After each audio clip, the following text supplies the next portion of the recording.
हमारे जीवन में बहुत सारी समस्याएं हैं और उन सारी समस्याओं में से एक समस्या ये भी है कि हमें अक्सर लगता है कि हम रिच नहीं है। पर रिच होना क्या होता है and what is the parameter जो इस बात को तय करता है कि हम रिच है या नहीं। अगर हम गौर से सोचेंगे तो हमें इस बात का एहसास होगा कि हमारी रिचनेस एक मिथ है। अक्सर रिचनेस की मेजरमेंट हम कैसे करते हैं।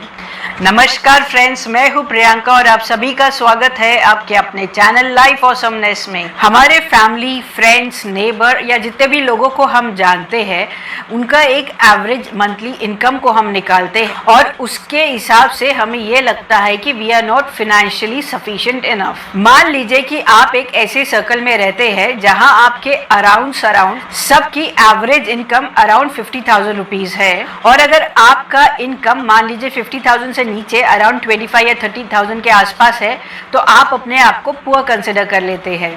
और मान लीजिए आपका इनकम अराउंड 70-80,000 रुपीज है तो आप अपने आप को मोर रिचर कंसिडर कर लेते हैं। उसी तरह अगर किसी के अराउंड में सबका इनकम 10,000 रुपीज है और अगर वो 7-8,000 रुपीज पर मंथ कमा रहा है तो उन्हें ऐसे लगने लगता है कि they are not sufficient enough with their finances. और वहीं अगर वो 12-13,000 या 15,000 रुपीज कमा रहे हैं तो उन्हें लगता है कि they are more richer than everyone. And वहीं अगर किसी के अराउंड में सब लोग 4-5 लाख रुपए कमा रहे हैं और अगर आपका इनकम 2-2.5 लाख रुपया है तो आपको लगने लगता है कि you are not financially sufficient. और वहीं अगर आपका इनकम 8 से 10 लाख रुपया हो तो आपको ऐसे लगने लगता है कि you are excelling with your income. तो हकीकत में अगर देखा जाए तो there is nothing such called you are financially insufficient और you are doing super good with your finances. It's just a myth and हम लोग सिर्फ अपने आसपास एंड अराउंड के लोगों के हिसाब से खुद को कंपेयर करते हैं एंड उसके हिसाब से हमें ऐसा लगता है कि we are not sufficient enough या फिर वी आर एक्सेलिंग। और ऐसे एक मिथ की वजह से हम हमेशा अपने आप को इंफीरियर या सुपीरियर हमेशा समझते रहते हैं। So is it really right to do so? No, it is not really right to live in a world of myths. So is it wrong to have a target of earning?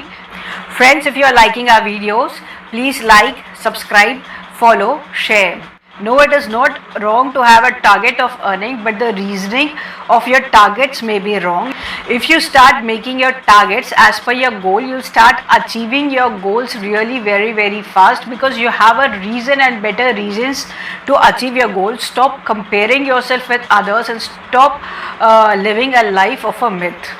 Signing off for today. Till then, keep experimenting, keep learning. Happy learning. Namaskar.